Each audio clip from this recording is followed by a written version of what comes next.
Take a deep breath, letting the weight of your shoulders sink into the mattress, and allow your mind to drift toward the warm, humid air of the Yucatan Peninsula.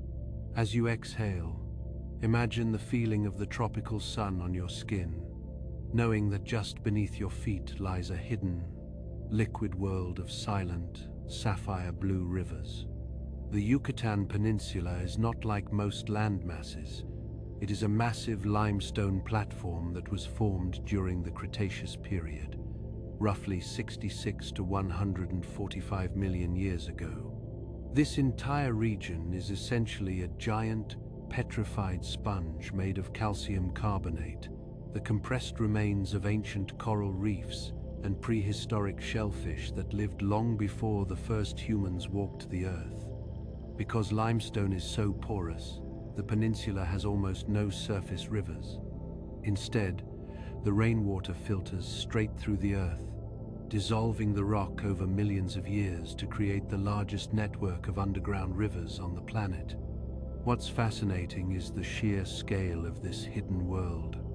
You are currently drifting above the Sistema Sac Actun, which is officially recognized as the longest underwater cave system in the world, stretching over 215 miles, or 347 kilometers, of mapped tunnels.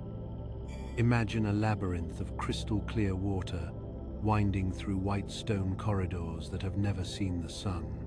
To enter this world, you must pass through a cenote, a word derived from the Mayan term cenote, which translates to abyssal hole.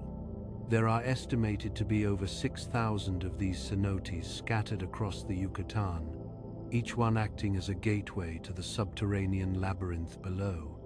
As you lower yourself into the water of a cenote, notice the temperature.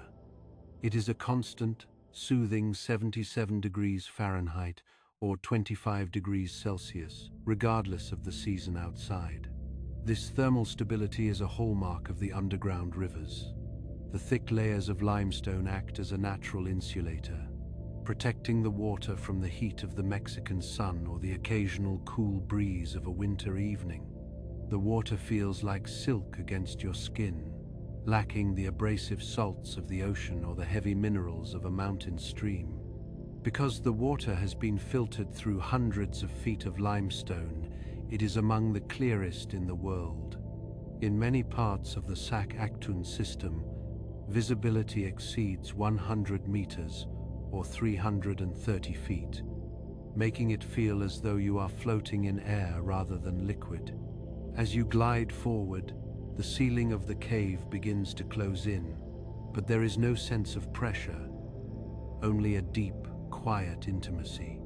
The texture of the walls is remarkable. In some areas, the limestone is as smooth as polished marble, worn down by the slow, rhythmic flow of water over eons. In other places, it is rugged and vuggy, filled with tiny holes and pockets, where ancient gases once trapped themselves in the stone. Here's something most people don't know. The very shape of these caves was influenced by the Chicxulub asteroid impact. The rim of that massive crater, which hit the Earth 66 million years ago, created a ring of cenotes, where the bedrock was fractured, allowing water to flow more freely and carve out these spectacular deep blue veins in the Earth. If you look toward the surface of the water from below, you might see a shimmering, oily layer that looks like a sheet of moving glass. This is a scientific phenomenon known as a halocline. In the Yucatan, the freshwater from rainfall sits on top of denser, heavier saltwater that has seeped in from the Caribbean Sea. Because the two types of water have different densities and salinities, they don't easily mix. Instead, they form a distinct physical boundary. When you swim through it, the world briefly becomes blurry, like looking through a lens smeared with honey, before you emerge into the salt layer below, which is even clearer and more still than the water above. The stillness here is absolute. There is no wind to ripple the surface, no crashing waves, and no rustling leaves. The only sound is the occasional, rhythmic times, plink times, of a single droplet of water falling from a stalactite into the river below. These stalactites are masterpieces of slow time. On average, they grow at a rate of only 10 centimeters every 1,000 years. Each inch of the stone icicles hanging above you represents centuries of rainfall, with each drop carrying a microscopic amount of dissolved calcite that it leaves behind before joining the river. To touch one would be to touch a timeline that stretches back to the era of the mastodons. Speaking of mastodons, the underground rivers serve as a silent museum of the Pleistocene.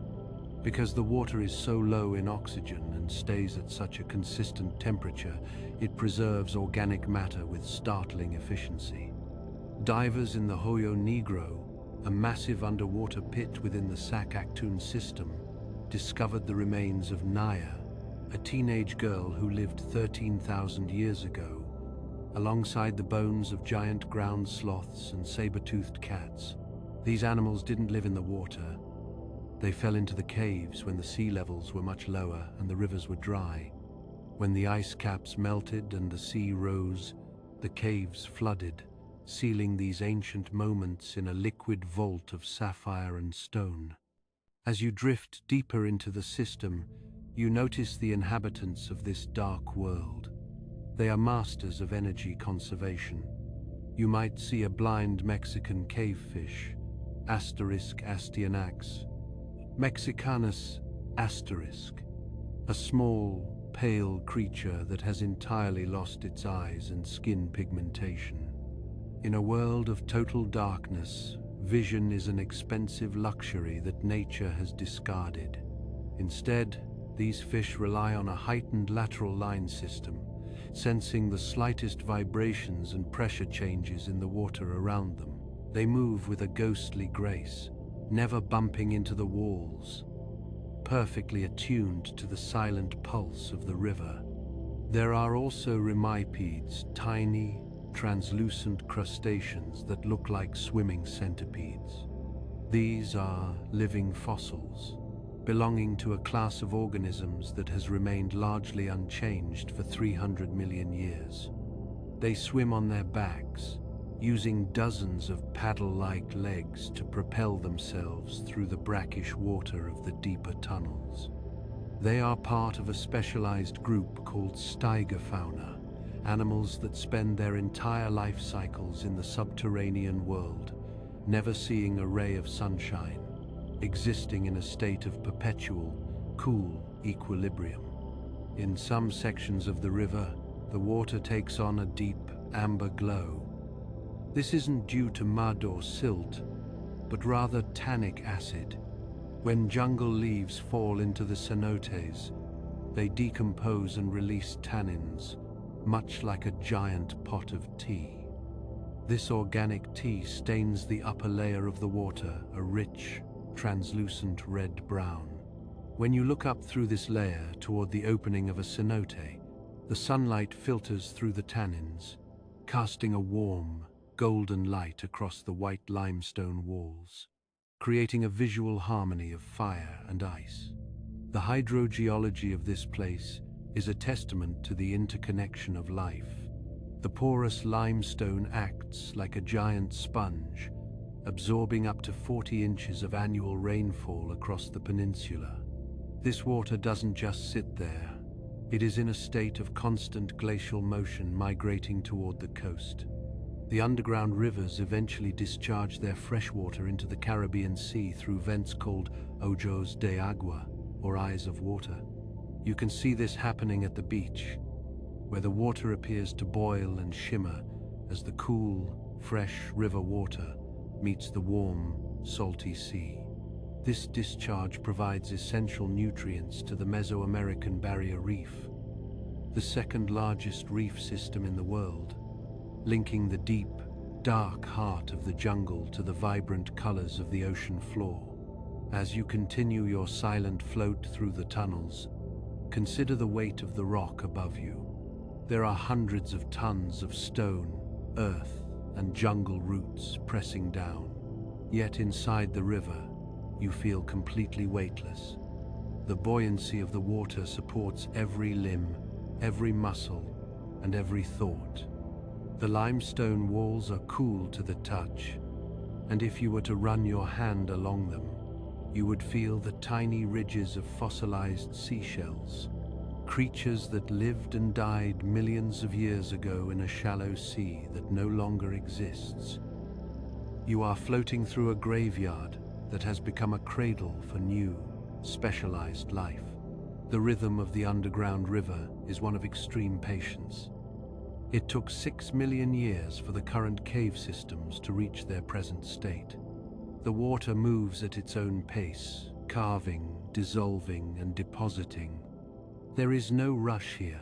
The rivers of the Yucatan teach us that even the hardest rock must eventually give way to the soft persistence of water. In the deeper pits, you might encounter a cloud of hydrogen sulfide. This occurs when organic matter reaches a certain depth and begins to break down without oxygen. The result is a thick, white, misty layer that looks exactly like a fog rolling over a graveyard or a ghostly river flowing within the river. When you descend through this mist, it smells faintly of sulfur, but it quickly passes, revealing the crystal-clear saltwater layer beneath. It is a world of layers, fresh over salt, light over dark, life over the ancient past. Everything here is recycled. The roots of the giant saber trees, sacred to the Maya, stretch down through cracks in the limestone for over 100 feet to reach the water of the underground rivers. These roots look like long, wooden bell ropes hanging from the ceiling of the caves. They drink from the river, pulling the cool water up into the canopy of the jungle above, turning the silence of the caves into the rustling leaves of the forest. The river is the lifeblood of the entire peninsula, a hidden circulatory system that keeps the world above vibrant and green. As you settle into the feeling of the water's gentle embrace, imagine the light from a distant cenote opening fading behind you. You are moving into the heart of the stone, where the temperature is always perfect, the air is always still, and the water is always clear. The textures of the world are reduced to the smoothness of the water and the ancient grain of the limestone. You are safe, weightless, and part of a process that has been unfolding for millions of years. The river continues its long, slow journey toward the sea, and you are invited to drift along with it, leaving the worries of the surface world far, far behind. Consider the ground beneath the Yucatan jungle not as solid earth, but as a colossal, three-dimensional puzzle made of petrified Swiss cheese.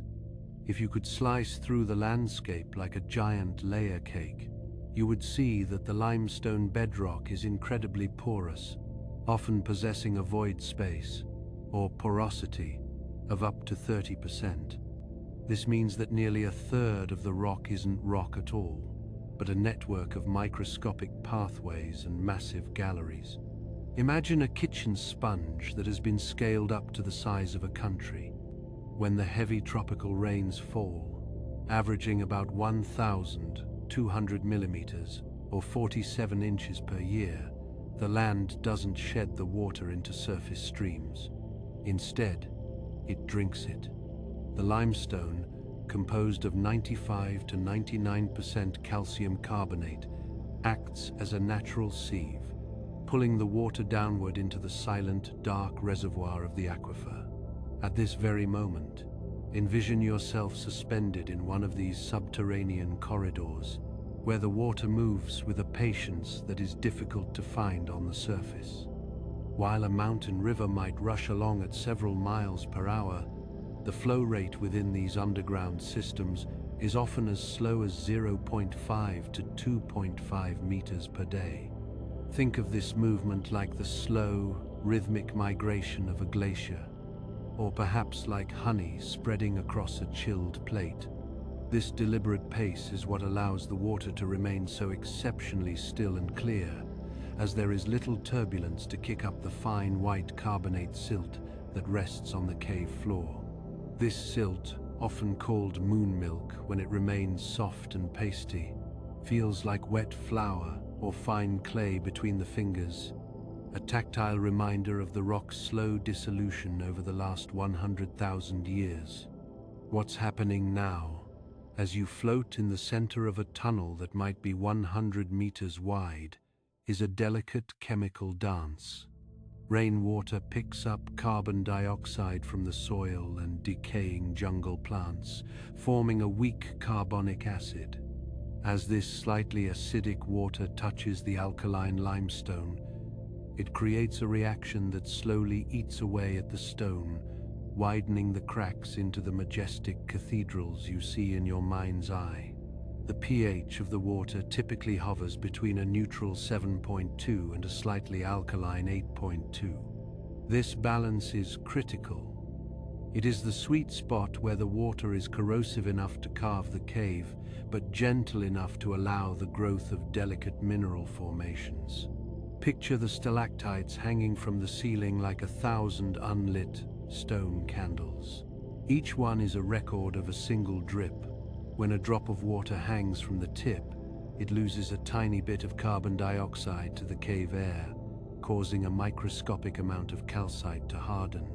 This process is so slow that a stalactite typically grows by only 0.13 millimeters per year, about the thickness of a human hair. If you see a stalactite that is 1 meter long, you are looking at nearly 8,000 years of steady, uninterrupted dripping. It is a physical manifestation of time itself, frozen in trigonal calcite crystals that shimmer with a dull, pearlescent luster when they catch a stray beam of light. Notice how the light behaves differently in this liquid world. If you are near a cenote opening, the sun's rays enter the water like solid bars of blue glass. This occurs because water has a refractive index of 1.33, significantly higher than air's one. This causes the light to bend and concentrate, a phenomenon called God rays. As the light travels deeper, the water acts as a filter, absorbing the long wavelength reds and yellows first. By the time the light reaches a depth of 30 feet, only the short wavelength blues and indigos remain, bathing the white limestone walls in a spectral sapphire glow. It's like being inside a giant, liquid sapphire, where every movement you make sends ripples of light dancing across the ceiling. Deep within the furthest reaches of the Sistema Oxbel-Ha, which contains over 140 different connections to the sea, the environment shifts. Here, you might observe the halocline once more, but look at it as if it were a weather system. This boundary layer, where the fresh water meets the salt water, is where the most aggressive erosion occurs. Because the mixture of salt and fresh water is more corrosive than either is alone, the caves often bulge outward at the halocline, creating wide, horizontal galleries. This layer acts as a liquid ceiling, reflecting the floor below like a perfect mirror. If you were to hover just above it, the water would look like a solid floor of silver. If you were to dip your hand through it, the silver would shatter into a million swirling, oily ribbons before settling back into a perfect, glassy plane. Consider the life forms that have turned this eternal twilight into a home. Among the most specialized are the Times typhlatia, Times shrimp. These tiny crustaceans, such as Times typhlatia michelli *, are no longer than a thumbnail and are entirely translucent. They move through the water like slow-motion dust motes, their delicate legs paddling in a rhythmic sequence. Because there is no light, they have no need for eyes or pigment, which saves them precious metabolic energy.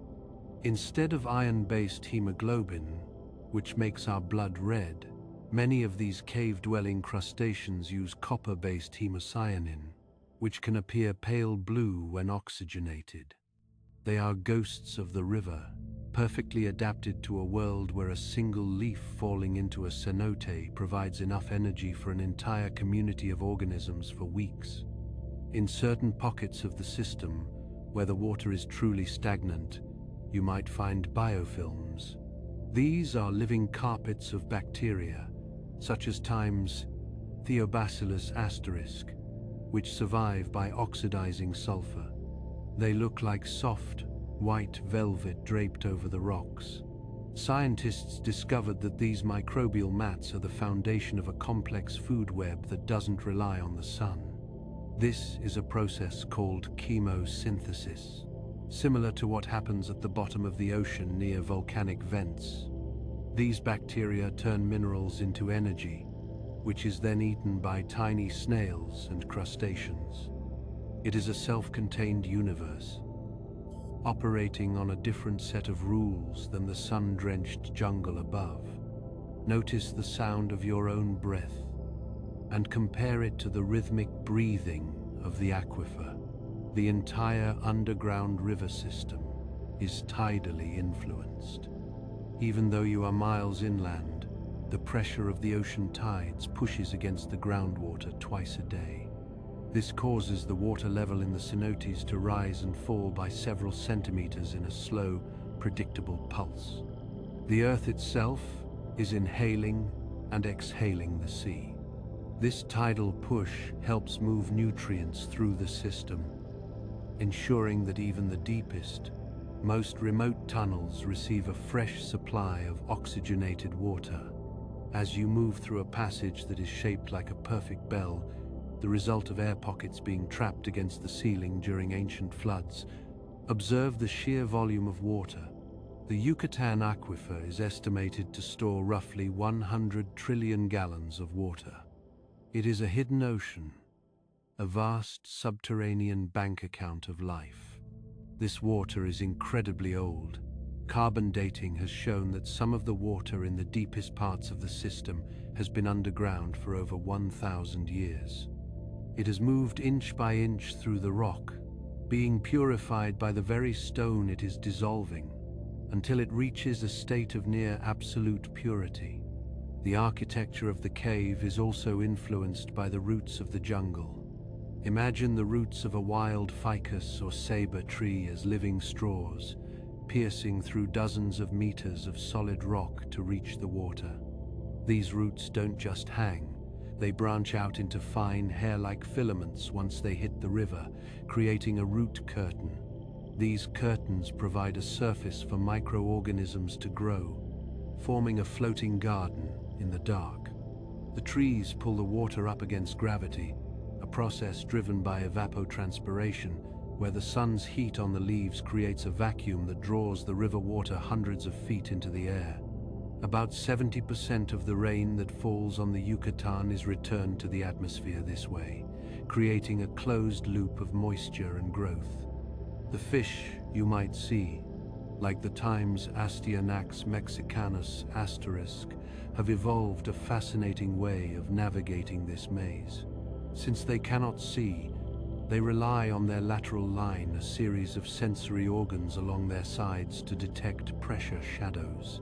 When they swim toward a wall, the water pressure between their body and the stone increases slightly. They feel this change and turn away before they ever make contact. It's as if they can feel the shape of the room with their skin. They have 27 to 29 vertebrae that allow them to make tight, fluid turns in narrow crevices, moving with the grace of a ribbon caught in a gentle breeze. This world is one of ultimate stability. While the surface world experiences the roar of storms and the bite of the wind, the underground river remains at a constant temperature and a constant, quiet flow. It is a place where the seconds are measured by the fall of a single drop of water and the centuries are measured by the growth of a single crystal. Everything here is connected in a slow, silent web, from the smallest bacterium on a sulfur mat to the tallest tree in the jungle above. You are a part of this stillness. As you continue to float, Imagine the weight of the limestone above you as a protective blanket, shielding the river from the noise and heat of the world. The water beneath you is cool, supporting every inch of your body with a pressure that is perfectly even and calm. The silence of the cave is not an empty silence, but a full one, filled with the history of the earth and the slow, steady pulse of the water's journey toward the sea. Every element of this environment is working in harmony, recycling energy and matter in a cycle that has no beginning and no end. You are simply a witness to the profound, quiet logic of the earth. Picture this. As you continue your effortless transit through the submerged galleries, you are moving through a literal library of time. What's happening now is a process of record-keeping that rivals any human archive. Scientists who study paleoclimatology look at the stalagmites here, those mineral spires rising from the floor as high-resolution hard drives of the Earth's history. By measuring the ratios of oxygen isotopes, specifically oxygen-18 to oxygen-16, trapped within the calcite layers, researchers can reconstruct the rainfall patterns of the Yucatan from 60,000 years ago. Each millimeter of stone is a frozen data point, telling a story of ancient droughts and wet cycles that occurred long before any written language existed. As you float past a cluster of these formations, notice their texture. Some are covered in what is scientifically termed cave popcorn, small, knobby clusters of calcite that form when water seeps through the pores of the rock and evaporates, leaving behind bulbous mineral deposits. They feel like rough sandpaper or the surface of a cauliflower. These formations only grow in the vadose zone, the area of the cave that is currently filled with air. Because the sea levels have fluctuated by over 120 meters during the various glacial periods of the last 2.5 million years, these caves have been dry, then flooded, then dry again multiple times. You are currently exploring a space that has spent half of its existence as a cathedral of air, and the other half as a silent, liquid tomb. At this very moment, consider the hydraulic gradient of the peninsula. In most of the world, rivers flow downhill due to steep changes in elevation. In the Yucatan, however, the land is exceptionally flat, with a gradient often as low as 10 millimeters per kilometer. This means the water moves toward the sea not because of a steep slope, but because of the sheer volume of new rain pushing the existing water forward. It is a massive, slow-motion conveyor belt. This incredibly gentle pressure is enough to move approximately 40 to 100 cubic meters of fresh water into the Caribbean Sea every single second. This slow, steady pressure is much like the gentle, persistent rhythm of your own heart, moving life through your body without you ever having to ask it to. Deep within the Holbox fracture zone, a massive geological feature stretching 100 kilometers in the northeastern part of the peninsula, the river system becomes even more complex.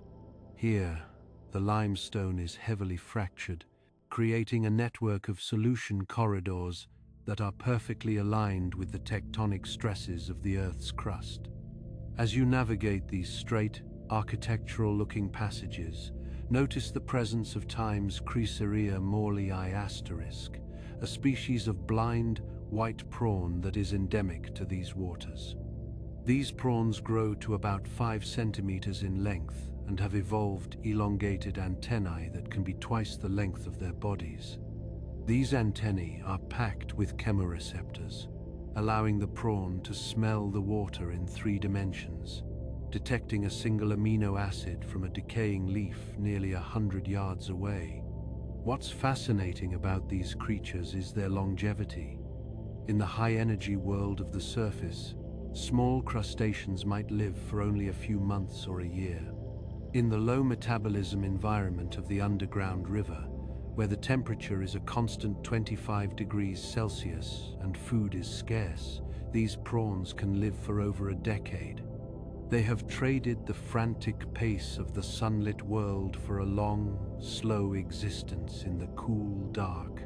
Their lives are a testament to the idea that there is great strength in slowing down, in reducing one's needs, and in simply existing within the flow. Notice how the water begins to change as you approach the coast. You are entering an ankyline system, a subterranean estuary, where the freshwater and saltwater interact in complex ways.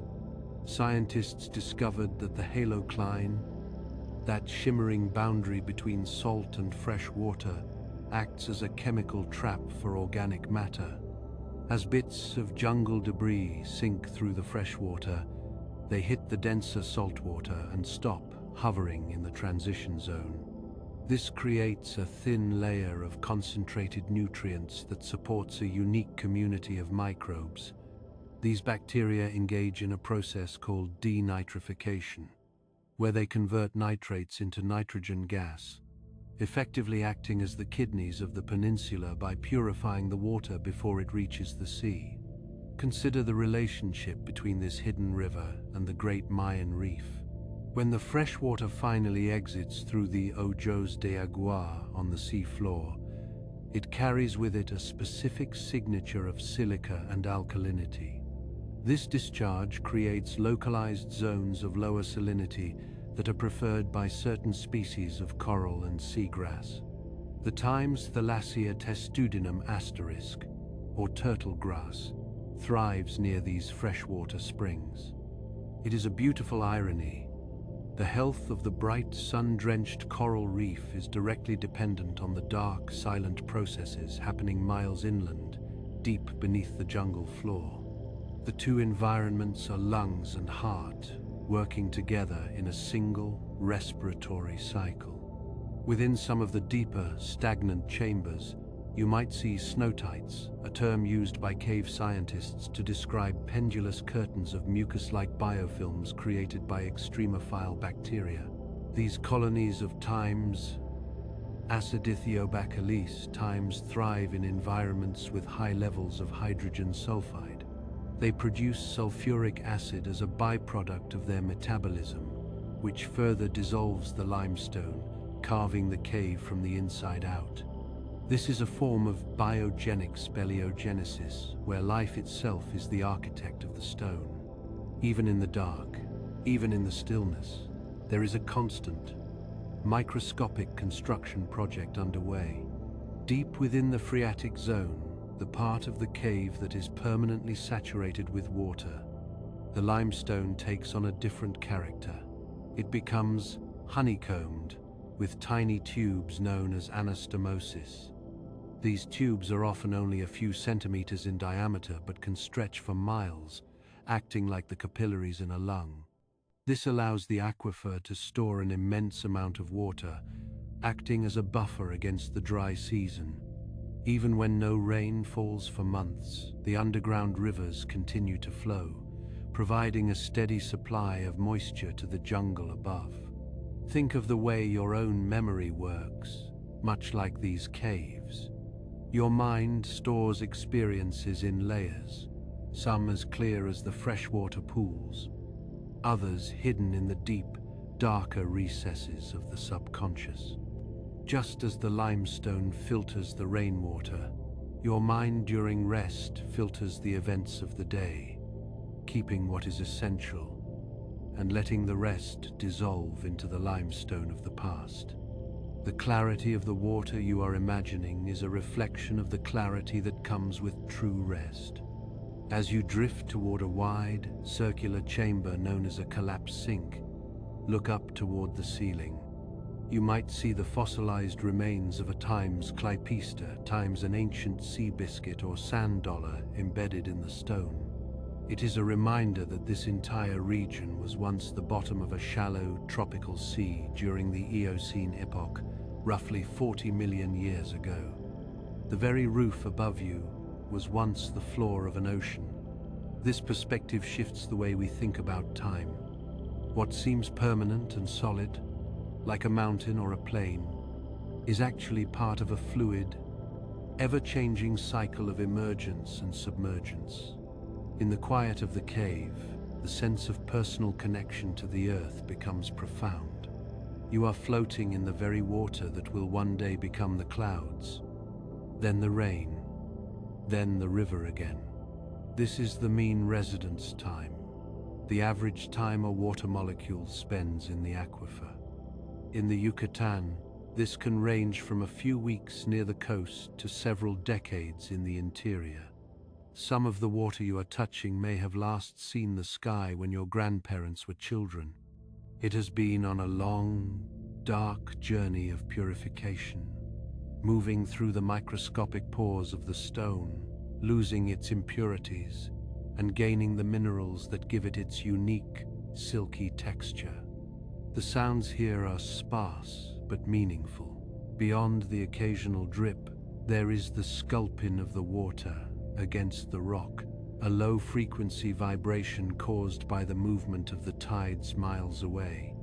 It is a sound that is more felt than heard, a deep, rhythmic thrumming that matches the pace of a resting breath.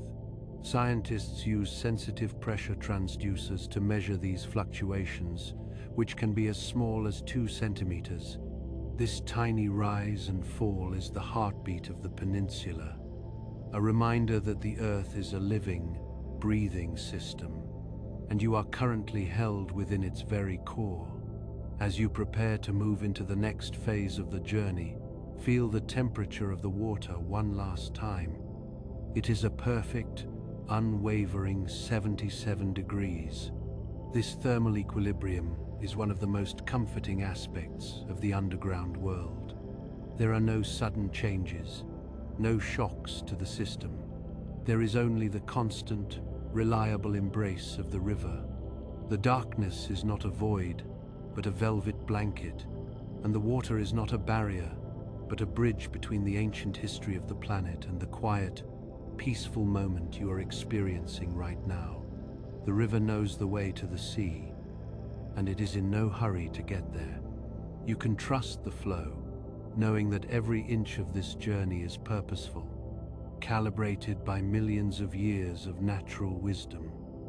The journey of a single drop of water through the Yucatan's subterranean world is a masterclass in patient transformation, unfolding in a sequence of events that mirrors the very process of falling into a deep, restorative sleep. It begins high above the jungle canopy, as a molecule of water vapor condenses around a microscopic grain of dust. When the rain finally falls, contributing to the annual average of 1,200 millimeters across the peninsula, it doesn't simply wash away. Instead, as it makes contact with the decaying organic matter of the forest floor, it undergoes its first chemical shift. It absorbs carbon dioxide from the soil, transforming into a mild carbonic acid with a pH that begins to dip toward the acidic range.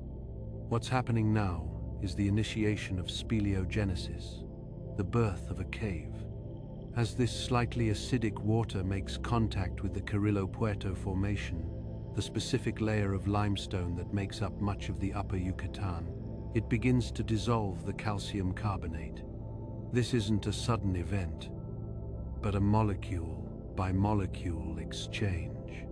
The water follows the path of least resistance, finding microscopic fractures caused by the Holbox fracture zone or the ancient stresses of the Chicxulub impact. Over the course of centuries, a tiny crack, barely the width of a human hair, expands into a tube, then a tunnel, and finally a massive cathedral. This is the slow, rhythmic breathing of the earth, carving out spaces for stillness deep beneath the surface.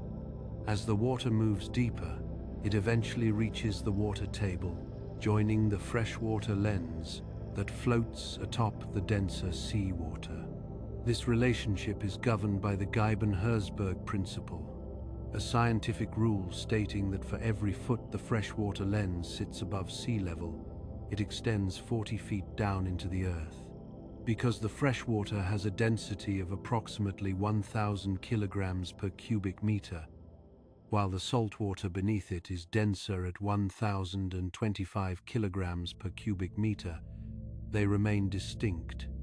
You can imagine the fresh water as a gentle, protective blanket resting softly on the weight of the ocean below. At this boundary, the water is almost perfectly still, moving toward the coast at a speed of only a few meters per day, a pace that invites your own heart rate to slow and synchronize with the steady, subterranean flow. Within this quiet realm, the biological processes are just as deliberate. Consider the life cycle of the Times Ogilvia Persei *, the cave brotula. This pale, blind fish exists in a state of permanent meditation. Because the caves are an oligotrophic environment, meaning they are very low in nutrients, the brotula has evolved a metabolic rate that is roughly 30% lower than its surface-dwelling relatives. It does not waste energy on unnecessary movement. It simply hovers, sensing the minute pressure waves of the water through its lateral line system. It lives in a world where the search for food is a slow-motion dance, and every calorie is precious. Much like the state of sleep you are approaching, the brotula's existence is one of extreme efficiency and profound calm. As we move toward the final discharge points of the river, the process of purification reaches its zenith. The limestone acts as a massive carbon filter, stripping the water of impurities as it migrates. By the time the water reaches the deep, anoxic layers where oxygen levels can drop below 1 milligram per liter, it is effectively sterile. In these deep pockets, the water is so clear that it has no visual presence at all. It is only the sensation of weightlessness that reminds you it is there. This is the ultimate destination of the river's journey, a state of total clarity and absolute rest. The earth itself is moving toward a state of repose. Notice how the rhythmic plink of the stalactites has faded into the distance.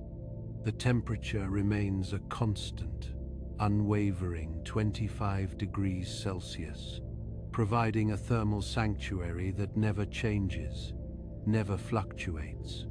This is the same stability that sleep brings to your body, a steadying of the internal environment, a cooling of the mind's activity, and a return to a baseline of peace. Scientists have found that the residence time of water in the deepest parts of the Yucatan aquifer can be decades. The water you are visualizing has been away from the frantic pace of the sunlit world for a very long time. It has forgotten the wind, the heat, and the noise of the jungle. It is simply being. It is held in the sturdy embrace of the limestone, supported by the ancient layers of the earth. You, too, are supported. The bed beneath you is your limestone foundation, and the air in the room is as still as the air in a sealed cave chamber. At this very moment, the transition from observation to rest is complete. The underground river has reached the sea, merging its fresh, cool essence with the vast, rhythmic pulse of the ocean. The journey is over, and the time for stillness has arrived. The biological rhythms of the cave, the slow pulse of the tides, the low metabolism of the blind fish, the glacial growth of the crystals, are now your rhythms. Your breathing is deep and steady, like the tidal surge within the Holbox fractures. Your thoughts are settling like the fine carbonate silt on the floor of a silent gallery, leaving the water above perfectly, beautifully clear. As the image of the sapphire water fades into a soft, velvety darkness, let these affirmations rest in your mind. My body is as still as the deep aquifer. My mind is as clear as the filtered freshwater lens. I am supported by a foundation that has stood for millions of years. Each breath I take is a slow, rhythmic drip of peace. I am weightless, drifting in a sea of tranquility. The world above is distant and quiet. I am safe in the cool, protective embrace of the earth. My rest is deep, efficient, and restorative. The path to sleep is a gentle, natural flow. I surrender to the stillness of the stone. I am at one with the rhythm of the hidden river. Every muscle in my body is as relaxed as the water in a stagnant pool. The darkness is a comforting blanket of silence. I am descending into a state of total equilibrium. My heart beats with the slow, steady pulse of the tides. I am exactly where I need to be. The journey of the day is complete. The river has found the sea. The mind has found its rest. Peace is the only sound that remains. As the last echoes of the underground river drift away, feel the weight of your body becoming one with the bed. The silence of the Yucatan caves is now the silence of your room. There is nothing left to do but exist in this perfect, dark stillness. The water is still. The stone is still. You are still. Good night,